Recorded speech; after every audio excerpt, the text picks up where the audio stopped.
A1 hospital, doctor B एकेश चंद्र, MBBS MD, paediatric, बाल्य एवं शिशु विशेषज्ञ। हमारा पता है सोनकर सिटी LIC ऑफिस के पास, Bilaspur road, Mungeli. Mobile number 7999875001। नमस्कार, आप देख रहे हैं आरजे रमझाझर और मैं हूं पुखराज सिंह। 7 दिसंबर 2020 को तीनों सेनाओं का प्रतीक सशस्त्र सेना झंडा दिवस के अवसर पर सैनिक सम्मान समारोह का आयोजन लोरमी में किया गया। देखिए रिपोर्ट।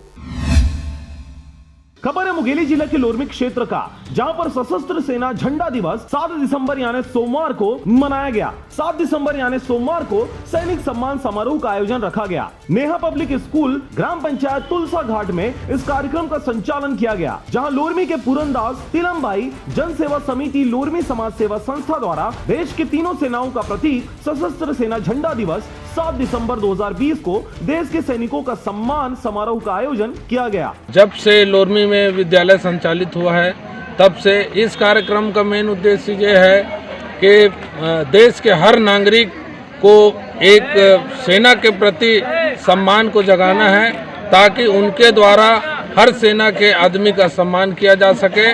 और सशस्त्र सेना झंडा दिवस का आयोजन इसलिए किया जाता है ताकि उस झंडे के माध्यम से जन कल्याणकारी कार्य के लिए शासन प्रशासन के खाते में कुछ राशि जाए। इसके साथ ही लोरमी में यह 5वां वर्ष भी बड़े धूमधाम से मनाया गया, जिसमें देश के विभिन्न प्रांतों से कार्यरत भूतपूर्व सैनिकों व वर्तमान सैनिकों का सम्मान किया गया। आपको बता दें कि इस कार्यक्रम में मुख्य अतिथि जिला पंचायत अध्यक्ष मुंगेली लेखनी सोनू चंद्राकर, विशिष्ट अतिथि के रूप में संजीत बनर्जी, उपाध्यक्ष जिला पंचायत मुंगेली शत्रुघ्न सोनू चंद्राकर, छाया विधायक लोरमी, विधानसभा ब्लॉक कांग्रेस कमेटी के अध्यक्ष लोरमी रामशरण खांडेकर, उर्मिला रमेश यादव और उसके साथ ही बहुत से पदी कार्यकर्ता गण उपस्थित रहे। लोरमी से हरजीत भास्कर की रिपोर्ट, आरजे रमझाझर।